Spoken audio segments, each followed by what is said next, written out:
G'day guys, welcome back to a new episode of the Boundary Riders podcast, episode 103. So much to talk about today. The start of opening round is officially cancelled, so we've had to postpone the first game. A lot of injury news to go from the week that was, but let's not waste any more of your time. Let's roll the intro and get straight into it. Welcome to the Boundary Riders podcast, your one-stop shop for all your AFL content needs. He looks at his options, and Jack Ginnivan says, boys, you brought me to the club to do justice! But this guy has Flog written all over him. From a tap down, Reed sprints away from Petrarca, leaves him in his wake, takes a second bounce, takes a third. The sheer arrogance of Harley Reid. Finish the job, young man! So let's get into the footy news from the week that was.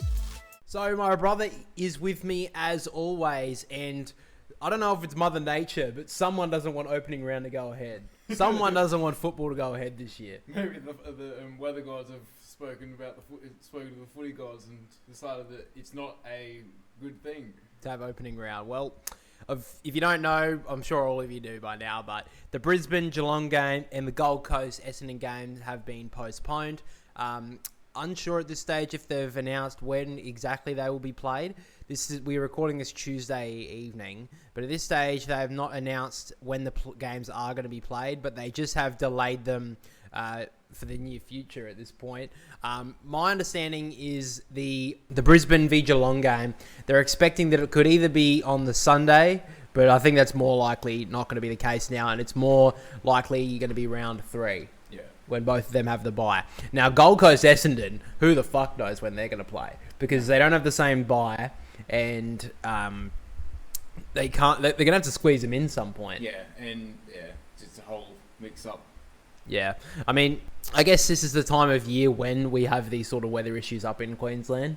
But I think at this point, the problem is as well, because if none of them played in round 1, it would be pretty simple. Just move them all back a week. Do you think it should be like a split round, like it used Well, to I be? do. I thought that's how it should have. I thought that's how originally it was going to be. It was going to be a split round. Yeah. That they'd play the games there and then the other ones somewhere else. But I mean, the AFL have made their bed. Now they've got to lie in it. Yeah. Which I mean, look, it's pretty early in the podcast, but I think it's time that we have to pull out the flog of the week because I think it's pretty self-explanatory who it's going to. Yeah. So. Flog of the Week, of course, is back this year. We've already given away a couple of nominees. Mitch Cleary had won the first one, and he was ready to go. He was ready to take the nomination out this week with the Luke Jackson trade rumour. However, Andrew Dillon has just snatched the nominee out of his hands. Well, he desperately wanted it this week. He desperately wanted it. Well, I don't know what else he wanted, because the fact that they have delayed this answer on the fact that they're postponing these games until Tuesday afternoon is ridiculous. Yeah. So the Flog of the Week, obviously, is going to Andrew Dillon. I think no one can really dispute that. I mean, it could go to the AFL as a whole, but, I mean, he's the lead. He's the one who has to take the brunt of the criticism here. This call should have been made 2 or 3 days ago. Yeah. It should have been made about Sunday or Monday. Yeah, I mean, they know this weather what is going on. And now we should be sitting here with knowledge of when the games are going to be played. Yeah. Or at least the Brisbane one. Yeah. We don't know anything. They've just announced that they've cancelled the games at this point. Well, postponed them. So that's just blown everyone's plans out of the water. People who have wanted to travel to Queensland to go to opening round, their plans are shot. Yeah. I mean, to be honest, I don't know why you'd want to go now. But I mean, people would have planned these months in advance. And obviously you can't plan things like a cyclone months in advance. But you got to give people ample time to figure out their plans. Yeah, because I doubt the flights and all those companies, they wouldn't be refunding tickets. The AFL may refund the actual tickets to the game, but I doubt, like, if people are flying to the game or something like that, they won't refund those tickets. Yeah, exactly. Because the people, there's no way they would. So yeah, I mean, unless some of them ticked refundable ticket, which a lot of people none don't. Of them could really. The company can't really think that they're all going to those games. So that's No, but you can tick refundable ticket when you check out. So some of them would have done that, but that's an extra $40 you have to pay on top of it. Yeah. So a lot of people wouldn't have done that. I know I don't most of the time. I do for AFL tickets. I do. Oh, I'm proud of you because I don't do that. When is the last time we have not gone to a football game? Yeah, but this is the Well, prime example, isn't it? Yeah, when's the last fucking time Adelaide has had a fucking flood? Flash flood. And let's be honest, we'll probably sit in the fucking rain anyway. We've done it before. Yeah, we have done it before. I think the last time we went to Adelaide Oval, the only flood there was my own tears sitting there watching 112-point flogging. But anyway, so the flog of the week's obviously going to Andrew Dillon. Mitch Cleary survives another day because he was so close to getting it. I'm pretty sure there's more chance of Mitch Cleary getting another vote, getting another chance than. Well, I mean, he'll be imagine going back to back in the first two years of the flog of the year. I mean, imagine that. That's a perfect record. That's 100% strike rate. Mitch Cleary's pretty good at that. Well, the only reason we brought it in is still Tom Morris, and he still can't. He's not really talked about the last couple of weeks. Yeah, I guess he's more in the cricket for the last couple of weeks. Yeah, for the last couple of months. I mean, he's coming back to football now, though. I love how he jumped on the bandwagon because Mitch Cleary tweeted out that the games are going to be postponed, and about 2 minutes later, Tom Morris quickly posted basically the exact same tweet. So I'm sure there's a little bit of argy-bargy in the journo group chats or whatever, if they even have them. But let's move into some of the actual parts of the episode, because who gives a fuck about Queensland? The Sydney games are going ahead. And my thinking about this, to be honest, is looking at opening round as a whole, now that I'm kind of like looking at it a lot more, more of eyes on it, I don't understand why they wouldn't have the 2 games in Queensland first and then the 2 games in Sydney second, or vice versa. Because then people could go to both games, go to all the games in opening round. Similar to like Gather Round. Yeah. The whole point of it is to go to, you want to go to as many games as possible. That's what most people do anyway. So, I've never really, I think it'd be very interesting to see if opening round goes on again next year. Because there's, I mean, little things like, think of the AFLX, for example. That had a bad 1 year, scrapped. Yeah. So, if opening round's had a bad rap now, people have already not really liked it. Well, some people was it Andrew Dillon that came out and said that if the ticket sales are still good, that they'll keep doing it? It was someone higher up in the AFL, I think, said it. So, well, if they've only got 2 games this they would have lost. I think that's the main reason why they've postponed this call so late. It's because of money. They're trying to get it to go on, but then when they realised that players could drown, they were like. Yeah, they blamed it on like broadcasting and all that sort of shit. We want to put It was just funny when they started saying, "Oh, we care about the players and the fans." It's like, if you really cared about the fans, you would have made this call 3 days ago. Yeah, I mean they've been hearing about this. I mean I don't live in Queensland, but we've heard this story 2 or 3 days ago. This should have been cancelled a long time ago.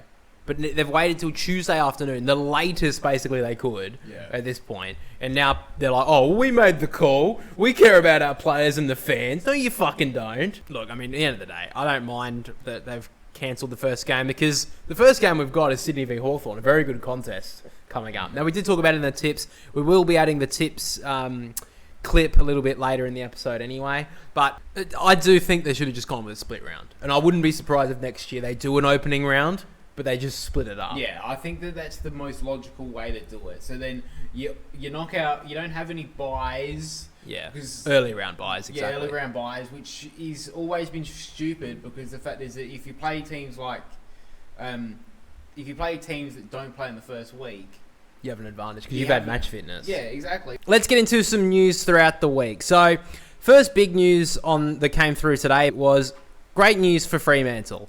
Andrew Brayshaw has officially signed on with the Dockers until 2031.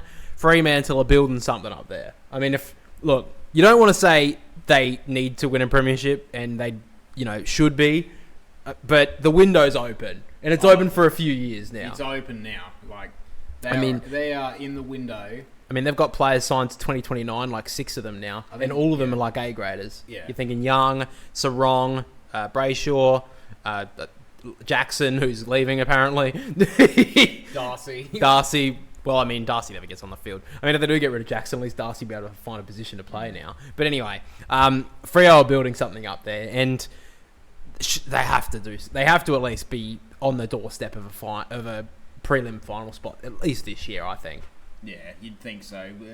They haven't had too many injuries this off-season. Hayden Young and Darcy, of course, but I think they'll be able to cover at least Darcy for the first couple of weeks, and if they can get through the first quarter of the season, and Hayden Young's just starting to work into his campaign, I think mid to late season we saw how much quality he brought to the midfield for the Dockers. Yeah, it was a great positional change by Justin Longmuir. Yeah, and it does seem that they're potentially going to play him a little bit more forward this year to give a couple of other guys a go, like Nathan O'Driscoll, Erasmus, even Murphy Reed showing some good signs. Yeah. So I think Fremantle, I mean, you obviously want your team to win the premiership and, you know, maybe you have a second team, but I don't think anyone would be really disappointed other than West Coast fans if Freo went on and won their first flag.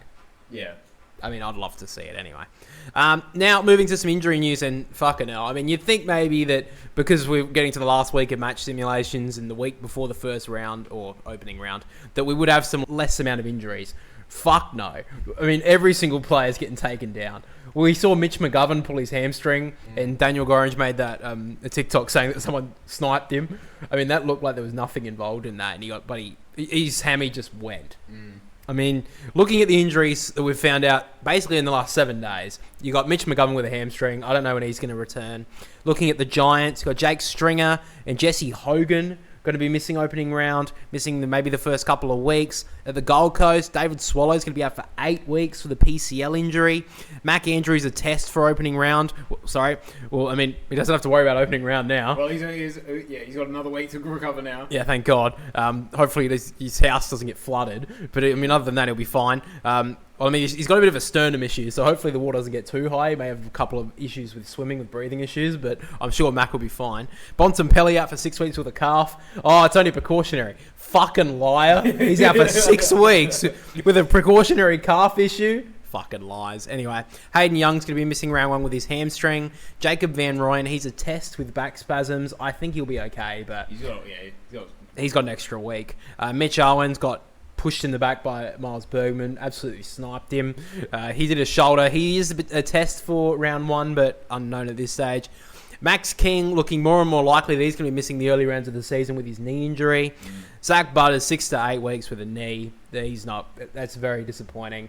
Brodie Grundy, he's a test for the game for the Swans, and Errol Goulden, unknown when he's returning. He's going to have surgery on his fractured ankle, and at this point, who do you pick from? I mean, there's so many players that are going to be missing. I think I heard last week there was 126 players on injury lists going into opening round. That was before the practice games. Yeah. So that's nearly at 140, 150 now. It's crazy. Yeah. I mean, I don't know. I mean, I don't know if they've done any different match conditioning going into the season, extra pre-season work. It seems like there's so many. Like, there's got to be something different going on. You would think. Yeah. I don't really get it. Like, there's so many injuries, and we're all just sitting here wondering who's going to be in the best 23 for each team this year. Because, I mean, if we picked our best 23 for each team a month ago, that's out the window. Yeah. No one knows who's going to be there in round 1. And I think this... I brought this up a few times on the podcast, and I'm thinking of making a video about it towards the end of the year about the rookie list. Because I think the rookie list is a complete joke. Yeah. Because I think at this point, if teams had a chance, maybe expand list sizes, because they're getting extra money now. I think they should be able to expand the list sizes. I know some people say that they should shorten them to then pay the top players more money. I think it's stupid. Sorry. Top players, one player doesn't win you a premiership, a squad does. Yeah. So that's why you should open it up more. Open up more rookie list spots, whatever you have to do. And then players like VFL options like Braden Crosley, Dom Brew, you've seen a couple of them already coming through in the preseason games, like Davidson for the Dogs. He looks like he's going to debut round 1. I mean, if you give these players a go, so many injuries have just piled up over this preseason that rookie list players are potentially getting a spot in an AFL team. Yeah. And if they make a good impression in the first couple of weeks, we've seen players like that play throughout the whole season. I mean, a couple of years ago, Jack Ginnivan was a rookie listed player for Collingwood. He's one of the most high profile players in the game now. Maybe I'm just talking to my ass. Like fucking obvious, like I usually do. Anyway, let's move on from that. I did want to talk about this trade with Luke Jackson, because it was a story that was brought up to Justin Longmuir. It was during the game of the Sunday Pracky game. Which I thought was the funny part of it. The funny part about it is that it came out about 5 minutes after that Pracky game started. Yeah. So it was circulating around, and then in the interview after the game, Justin Longmuir was asked about the situation and was asked how Luke Jackson was feeling. Now, in response, I can actually play it here. Not a concern. No. Just nothing I've seen of Luke throughout the pre-season has shown me that he wants to leave our club. I think that's pretty adamant that he's not going anywhere. Now, obviously, coaches can lie and all that sort of bullshit, but he was pretty like, no, shut up, cunt. Yeah. You could see, like, I mean, if he had a weapon, he would just fucking ditch it at Mitch Cleary. Now, so if you don't know, the original post was about Mitch Cleary saying that the Melbourne are looking to try and potentially bring him back in the next couple of years. And I feel like this has to be Mitch Cleary's source out of this. So apparently at the Best and Fairest in 2022, Luke Jackson's final year at the Demons, he said, who knows, maybe one day I'll come back. I might do a Gary Ablett and return to the club. In an interview with some random dude at the Best and Fairest night, I feel like that's the only source he's got. Yeah. There is no fucking way that Luke Jackson's going to return. He came back from the club to... And a very different thing between him and Gary Ablett. Gary Ablett went for money, let's be real. Yes. He came back home to Geelong. Jackson went to Perth because he wanted to go home. Now, yes, he obviously got paid a lot of fucking money.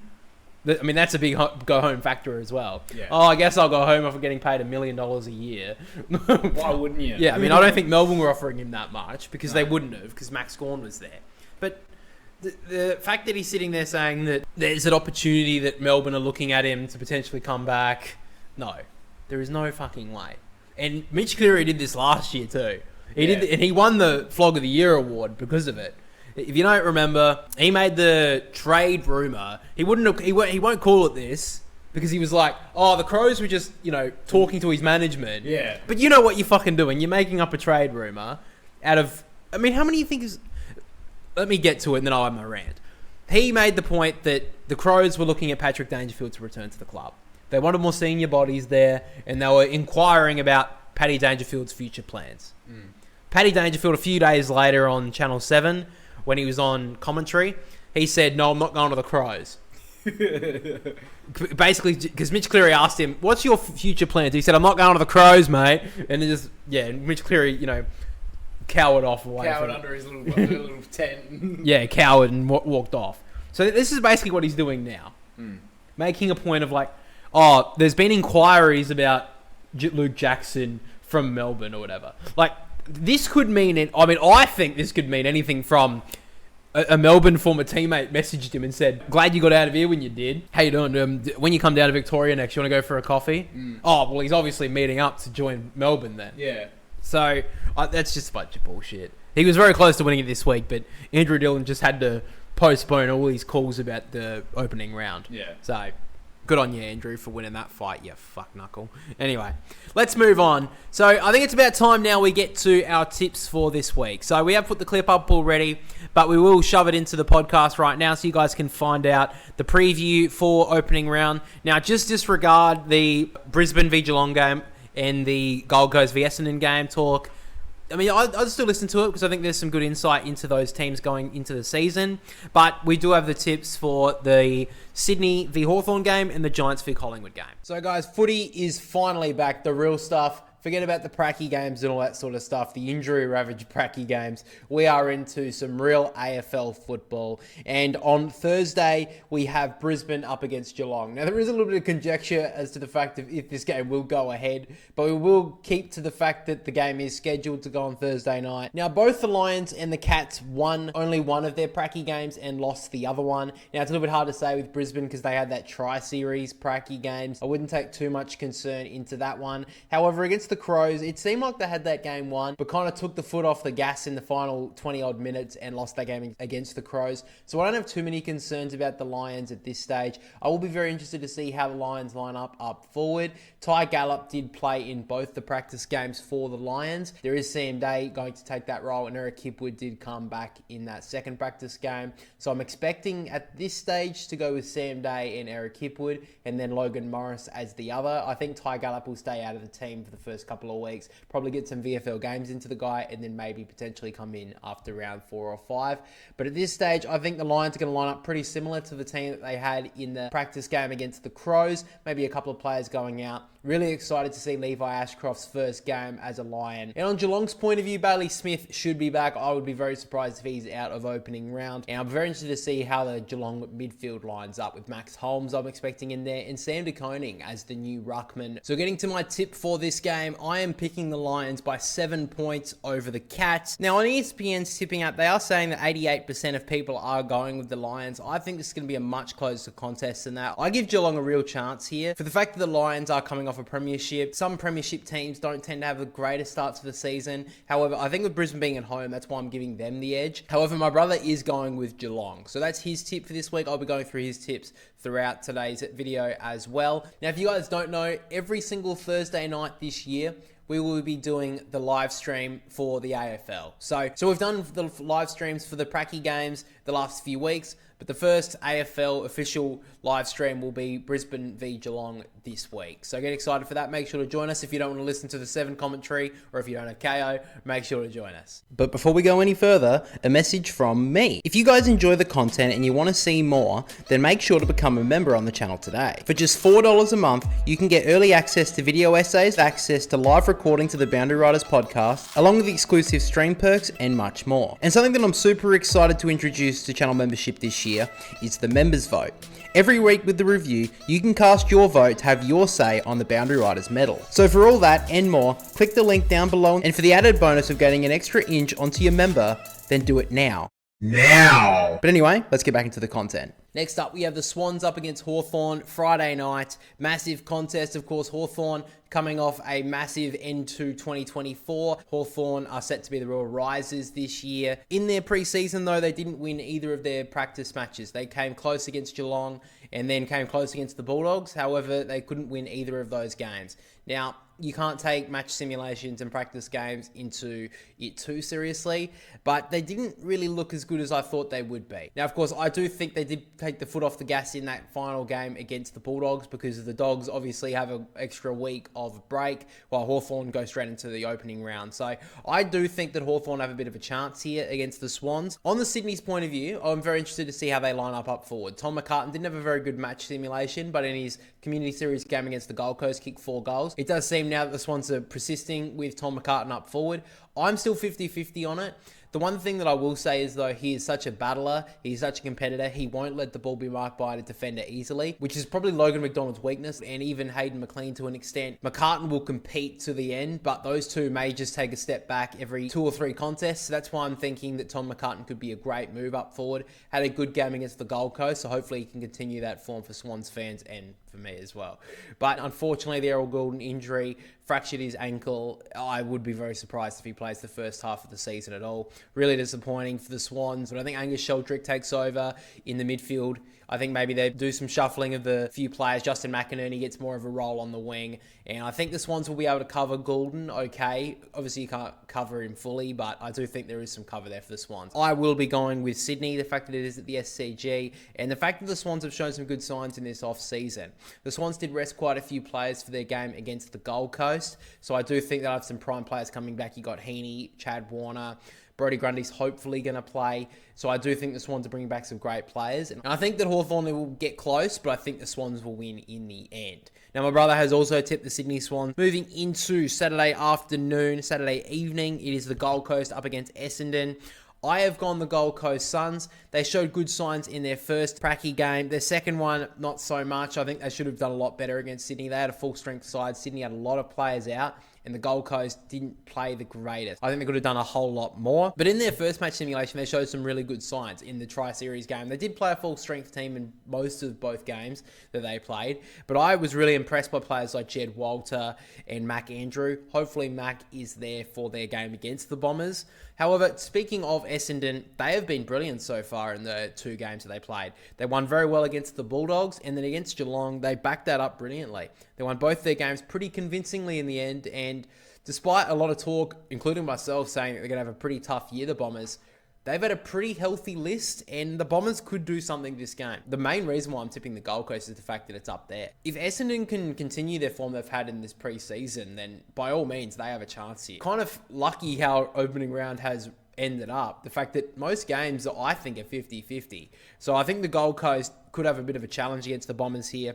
Hopefully Essendon haven't just teased us with their great form so far, because if they just come out and play very disappointing against the Gold Coast, then all their pre-season form meant nothing. Now, my brother has also gone the Gold Coast Suns as well. And finally, we do get to the GWS v Collingwood game. Collingwood's actually the only team who's returned for opening round. Collingwood have had a pretty good pre-season, not so many injuries. Dacos was one concern earlier, but he's been brilliant in the two pracky games. So Nick Dacos is fine. He's going to have a massive year. The Giants did have Tom Green go down, which is really disappointing. And Jake Stringer, still a bit of an uncertainty if he plays in opening round for the Giants. The Giants have been really disappointing in the preseason. They got smashed by Sydney, and then they got beaten pretty convincingly in their second game. The Giants, still a bit of a question mark for me. I don't know where they're going to really go in the first couple of games of the season. I think they've got a list that could compete with anyone this year. I think they can have a real run at finals and potentially get to their second grand final, but if they take into account too much of the final series exit last year, they could have a really down year, the Giants. I really hope that these practice games mean nothing and they have a really good first game against Collingwood. They won the opening round last year, so hopefully they can do that again. However, on Collingwood's point of view, I think they've had a longer pre-season. They've got a pretty healthy list. I know that the goalie's probably going to be out, but other than that, they've got a pretty healthy list to pick from. I think the recruitments of Houston, Perryman, and Membry all look good to go for the Pies. So that's why I'm picking them. I think they're in for a massive year. I picked them to be a real riser this year to jump back into the top 4. I think I've got them in the top 2. So I think Collingwood are going to be real risers this year. But guys, before we end the tips, we have to bring a new part of the tipping episodes. We did this back when the channel came to the light a couple of years ago in the 2023 season. We had what was called the certainty pick. We are bringing that back in a new way. So for the first couple of rounds of the season, the way the certainty pick will go is for opening round and round 1, the team that we have to pick for a certainty pick has to have finished lower than their opponent. So both of our certainty picks for this week will be going to Collingwood. From round 2 onwards, we can't pick the same team for a certainty pick. However, for the first couple of rounds, because it's a little bit more difficult with lesser games, we're going to keep that as we can both pick the same, me and my brother. So both of us have put the certainty pick on opening round to Collingwood because they finished lower than the Giants at the end of the 2024 season. However, from round 2 onwards, the way the certainty pick will go is the team that's selected for a certainty pick has to have lost their previous game. So, I mean, I think that's pretty self-explanatory. I feel like most of you guys can get that. However, what is the punishment for getting a certainty pick wrong? Well, the first time we did it, we made a bunch of different challenges and we didn't really keep up with it. What we're doing this time is going to make it pretty simple for everyone to understand. If we get a certainty pick wrong, it will be tallied up. At the end of the season, the amount of wrong certainty picks will equate to the amount of chilies we have to eat in the BR Awards live stream at the end of the season. So you guys know what the BR Awards is. We basically have an awards night where we do the Boundary Riders medal because of the review. We do the 3, 2, 1 votes. We do a live countdown of that. We also give away the Goal of the Year award for the channel, the Mark of the Year, and we'll probably be doing a couple of other awards this year as well. So that's basically how it's going to roll, and that's what we're going to be doing throughout the live stream. So, I mean, it could be up to, I think there's 26 weeks of football this year. So hopefully we don't have to do 26 of them because I think one of us will die. That's basically how it's going to go. That's the punishment, and we'll be having a certainty pick for the tips every single week. So to quickly recap the tips for opening round, my tips are Brisbane to beat Geelong, Sydney to beat Hawthorn, Gold Coast to beat Essendon, and Collingwood to beat the Giants. And my brother's tips for opening round are Geelong to beat the Lions, Sydney to beat Hawthorn, Gold Coast to beat Essendon, and Collingwood to beat the Giants. But guys, that is our tips. So something that we are adding to the podcast this year is my brother's new segment, Jack's Bets. Have you ever come up with a name yet for the podcast, maybe? We called it Bros Bets, but that sounded kind of cringe. So we're still thinking of a name. However, you are giving us a multi for basically the Thursday night games. That's what your plan for the year is? Yes, same game multi, a certainty bet, and also outside the boundary bet, which is like an outside bet. Something you wouldn't, something that you're kind of shooting for. Yeah, a long shot. A long shot. Yeah, but it would make you a lot of dosh. Yeah. Now, of course, gamble responsibly, but because obviously the Thursday game has been delayed, you have done a same game multi for the Friday night game. Yeah, so if that one doesn't go ahead, I'll try and go the Sunday game. That will be the game that we are live streaming. We're obviously going to be doing live streams for every single game of the every single Thursday game of the season. However, because the game's been postponed, we're going to be doing the Sydney v Hawthorn game on stream. But now let's get into my brother's same game multi for Friday night, Sydney v Hawthorn. Finally, the 2025 AFL season is upon us. Unfortunately, with only 2 matches this week due to the weather up north, we have very limited markets we can bet on. However, the way this segment is going to work is me going through 3 different bets which I think have great odds and a great chance of winning. The 3 bets will consist of 1 same game multi, my certainty bet, and finally an outside the boundary bet. Our very first same game multi will be the Friday night matchup between Sydney and Hawthorn. The same game multi will be a 3-legger. The first leg is Matt Roberts to have 20 disposals. He's dominated pre-season at halfback, a lovely kick of the ball and finds plenty of the pill. Second leg is the total points market under 169.5. The final leg is Angus Sheldrick for 15 plus disposals. With recent injuries to the Swans lineup, I expect him to find a role in the midfield earlier on in the season. This 3-leg same game multi is valued at $3.10. My certainty pick this week is Josh Dacos to have 25 disposals, valued at the moment at $1.50. Late last season, he made the move to halfback and seemed to find a home in that position. Training there all pre-season and looks terrific in the new role. And finally, we get to my outside the boundary bet where you guys find great value at a big price. I've chosen Bobby Hill to kick 3 goals against the Giants this week, valued at $4.10. Last season, he didn't really reach the heights of 2023. However, 2 preseason games this season, he's already kicked 8 goals. So guys, my same go multi is 20 plus disposals to Matt Roberts, under 169.5 points, and Angus Sheldrick for 15 plus disposals, valued at $3.10. My certainty bet is Josh Dacos for 25 disposals, valued at $1.50. And finally, my outside the boundary bet is Bobby Hill for 3 plus goals, valued at $4.10. And of course, guys, gamble responsibly. So just before we end the episode, guys, of course, if you haven't seen it, make sure to go watch it. The new video essay, the first video essay of the year came out about Collingwood. The most fucking, I mean, I think most people received it pretty well. I will admit that. Are you sure? I mean, the fact that it's got only a couple of dislikes, I think it's fair enough to say that most people did understand the video. But, you know, I was going to say, what is it? The Karens? No, not the Karens. The stereotypical Collingwood supporter. Everyone who calls them, like, you know, bucktooth, can't read, can't apparently comprehend words. Came out of the woodwork today. Came out of the woodwork on the comments. So I wanted to read a couple of them and just react to them because I thought they were quite funny. Now, like I said, most people were pretty good about it. Most people understood the video and listened to the video about the fact that the video is basically about Collingwood's list at the moment and how it's very top-heavy on older players. The fact that Collingwood are on a very dangerous path, a very similar one to Richmond, how they continue to keep on pushing with older players, probably too far along. How Richmond had too many older players and they didn't recruit through the draft, and eventually they fell off. And now they're like right down the bottom, and they're basically having to rebuild all over again. And Collingwood are on a very similar trajectory at this stage.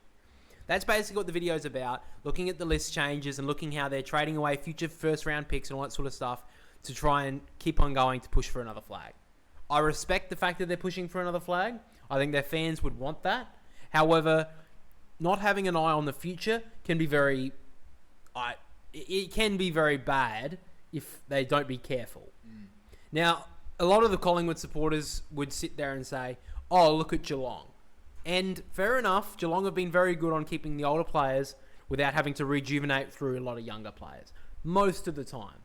But we saw in 2024, when they had their top players go down with injury, their underbelly of younger kids didn't have... 2023 they did this, They fell down the ladder because they didn't have a lot of younger kids to come through.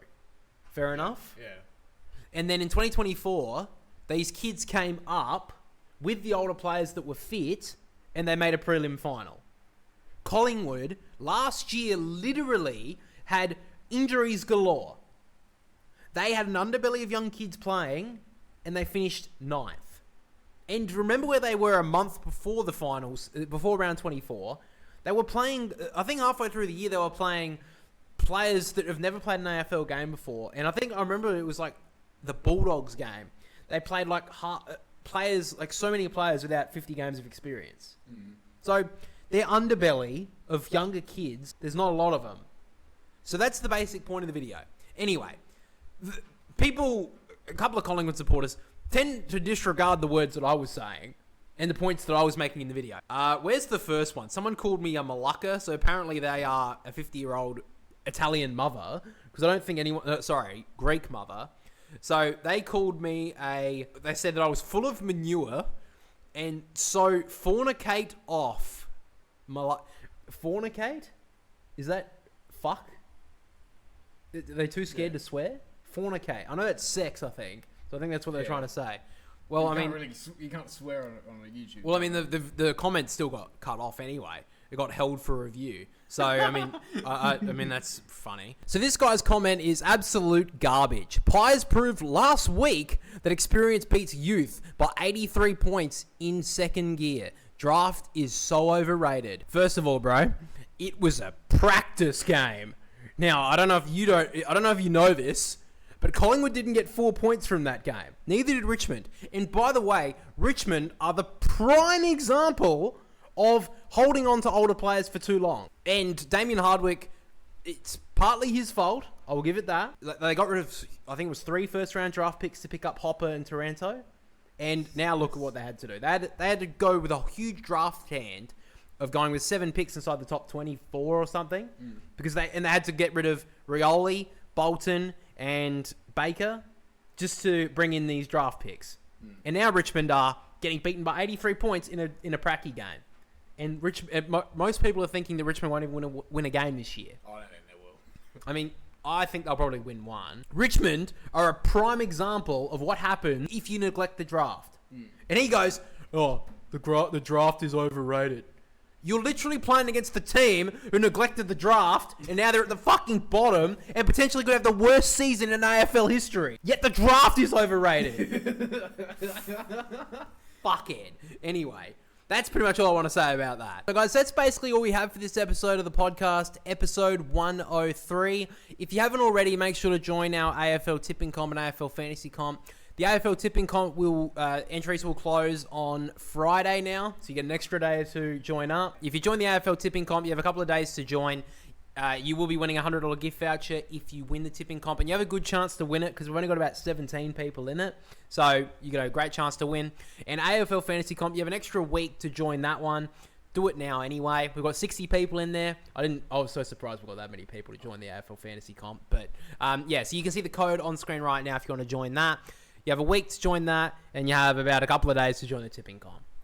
But again, guys, thank you for listening. If you did enjoy it, make sure to leave a like over on YouTube and subscribe to the channel because we're growing up the podcast a lot better. And if you do enjoy this episode, make sure to leave us 5 stars on Spotify and make sure to follow so you're notified every single week on new episodes of the podcast and the review. But thank you for listening. Thank you for watching. We'll catch you all next week. See you later, guys.